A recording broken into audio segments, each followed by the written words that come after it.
Welcome back to FM Storey. In the last episode, we began Season 7 of our save with Sporting. Things didn't get off to the best of starts in the league with draws against Pacos de Ferreira, Porto, and then a defeat to Benfica in consecutive games. We have managed to get ourselves to second in the league, but we are 7 points behind Benfica already after 7 games. We've got a pretty good run of fixtures coming in the league, especially in the next couple of months. We need to really put together a good run so that we can get back to challenging Benfica and put some pressure on them. Before we do get started, if you do enjoy the video, please like, comment, and subscribe. Without further ado, let's get going.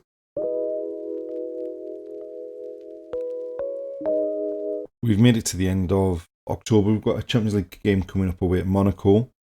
Since the last episode, the form has largely been a lot better. We did have one dodgy game in the Taça de Portugal against Penafiel, but other than that, things have largely been pretty good.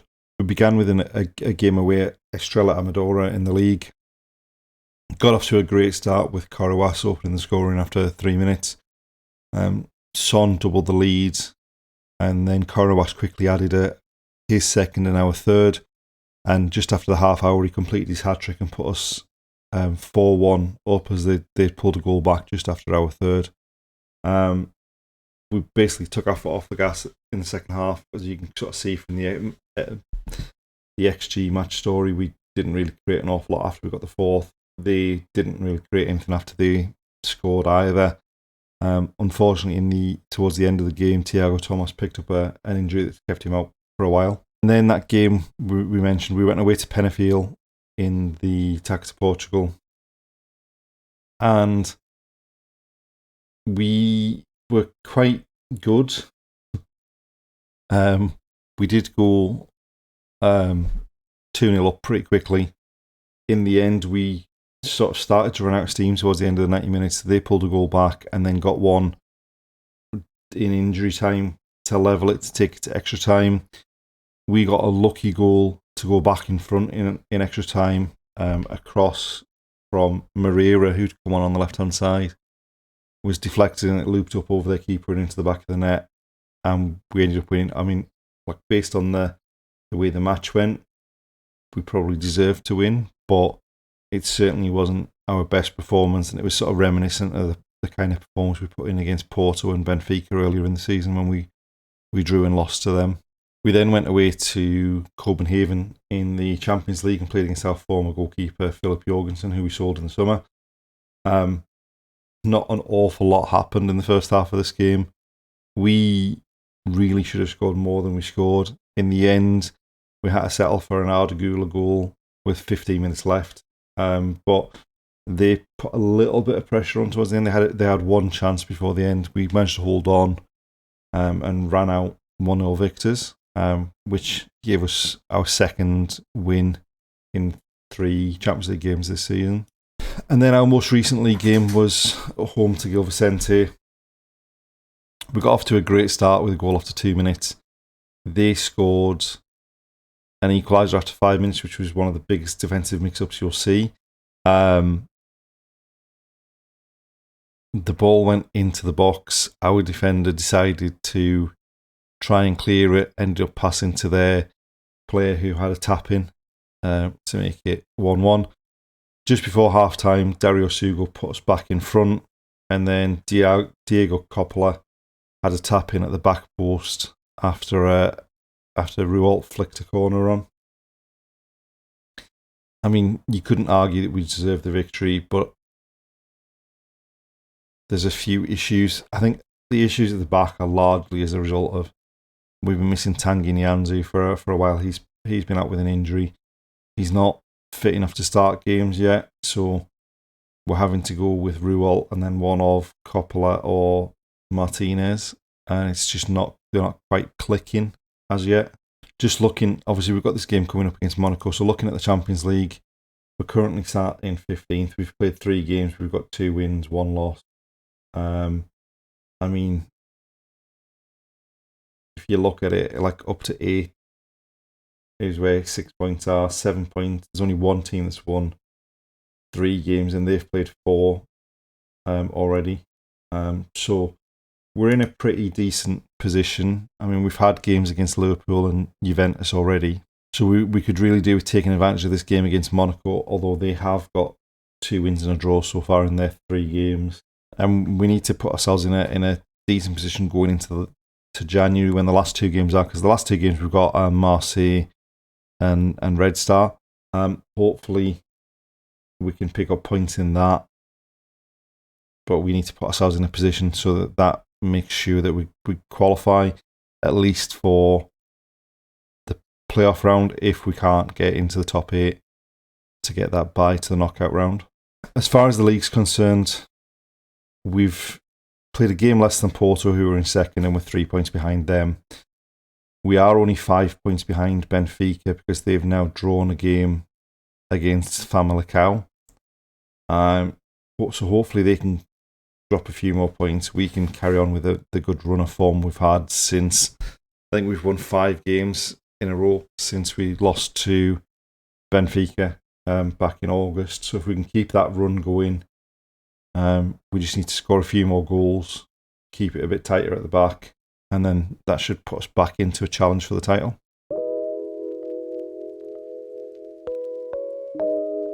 So going into the game against Monaco, we've picked the same starting lineup that played in that last game against Gil Vicente.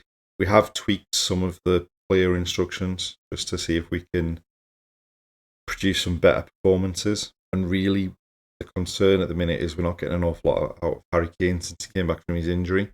We have slightly tweaked his rules from where he was playing earlier on in the season. But hopefully, some of these tweaks will get him more involved. There's not an awful lot happening. They've got a free kick that we've managed to get clear, and then Kane's just run past the ball. He's won it back there, back to the keeper, and moves into Coppola, Asugo to Arda Güler. Looking for Son, who's miscontrolled it, and now they're coming away with it. They've got a pretty decent team, like Cristante, Gakpo, Guillaume Santos to carry Kane into Son. Kane, Son, goal.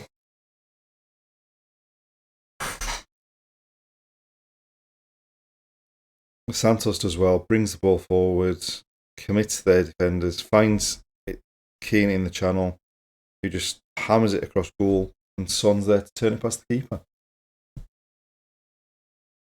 Right, we're headed another corner clear, but they've got the ball on the edge of the box. Thought he would have taken a shot there. Goes back to Simicas. We've got to get it. We've somehow managed to deflect that behind for a corner, but we are struggling a bit at the back there. Right, this time we do get it clear. They've got it back. Son wins it back on the edge of the area. Now we're breaking, and Son's been taken out. Overall, we played okay, but after we scored, we suddenly started defending like we were panicked, and they had a few good chances that they didn't take. So we need to be much better defensively in that second half.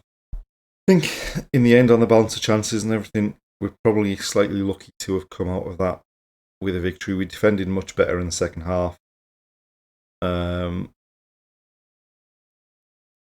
we're still lacking something going forward a bit.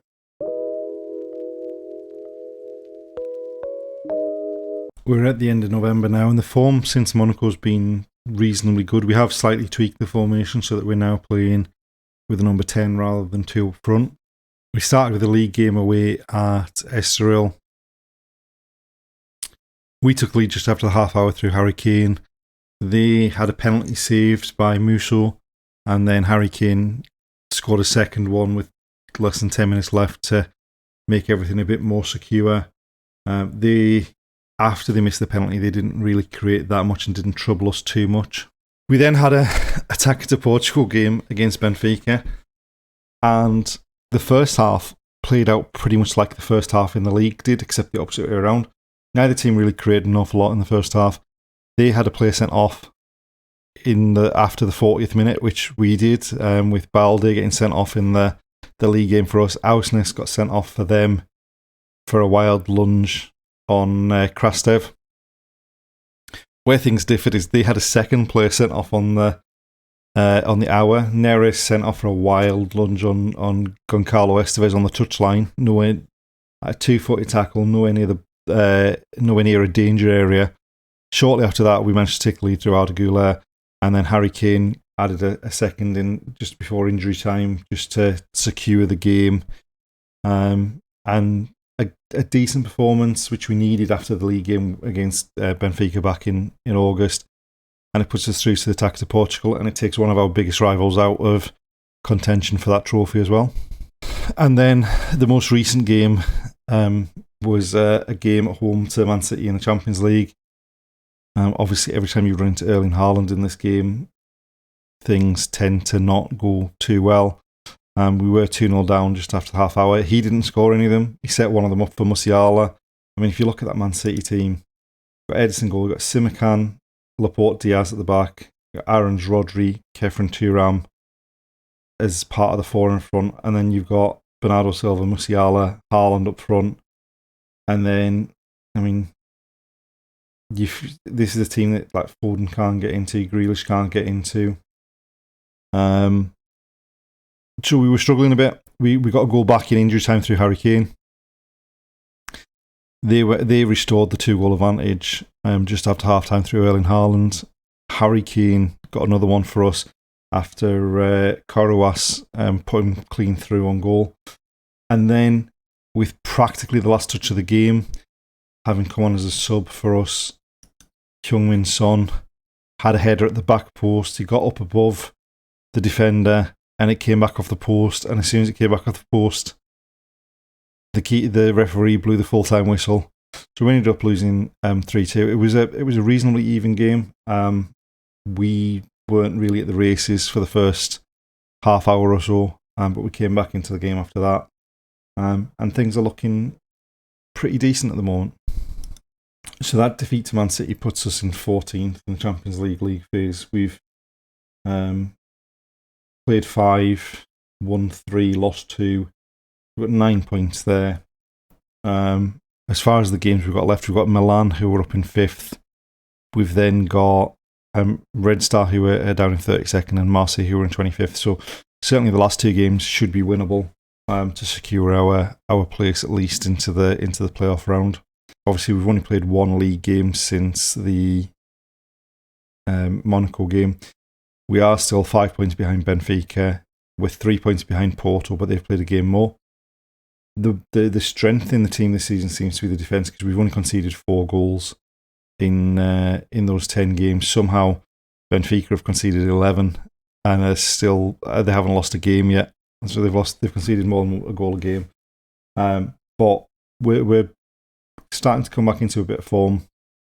We've got a game coming up against Moreirense, who are down in 16th there. So hopefully we can pick up a victory there and just continue the pressure on Porto and Benfica.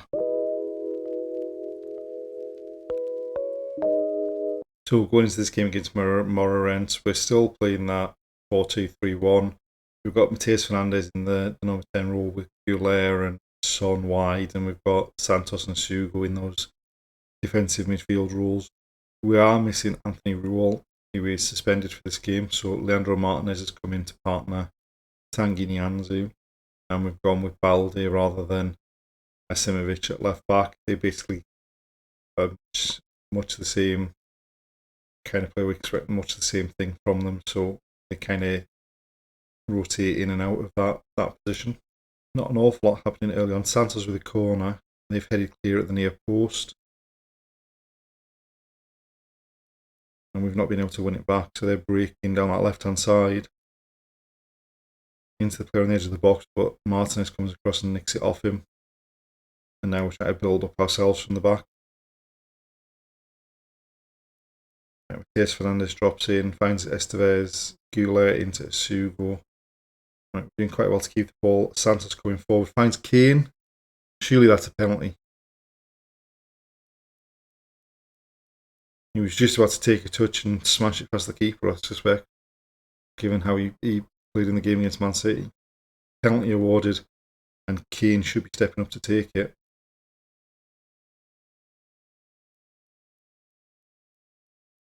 And he beats the keeper, and that's us in front. It is nice to have someone that is a bit more reliable from the penalty spot. Arda Güler with a free kick from the edge of the box. Oh, and somehow it's got the keeper seemed to dive feet first rather than hand first to that one. He's bent it into the near post. I don't actually know what the keeper was doing, but we're quite happy with that one. Overall, you've got to be happy for winning at half-time 2-0 up. We could have been better. And we have lost Matheus Fernandes due to injury just before that goal from Arda Güler. So we've brought on a youngster in Edilson Pascual to play in that number 10 role. We're probably going to look to take Estevez off at half-time just because he was struggling a bit towards the end of the first half fitness-wise. But other than that, things are going reasonably well. We just need to keep going. We made the change of right back, and we'll just keep the other changes in case we need them. Al Asley's who's come on with the throw in, it comes to Pascal in the box. He's now upended. And is that another penalty?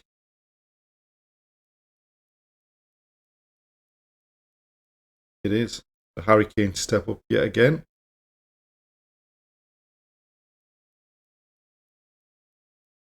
And goes the opposite corner, sends the keeper the wrong way. And that's just 2-0 up. 3-0 up. Two penalties from Harry Kane.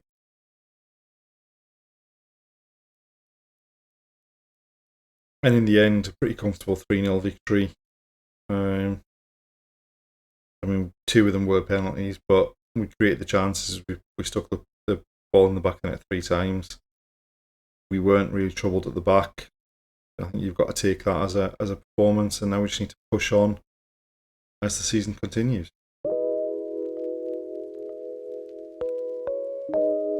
And that's the end of another episode. We've managed to improve our form a bit from where we were in the previous episode. We just need to keep pushing on, keep that pressure up on Porto and in particular Benfica, who are top of the table, and then just see if we can claw that gap back and finish as champions for the 6th time in a row. Thanks for watching, and join us next time.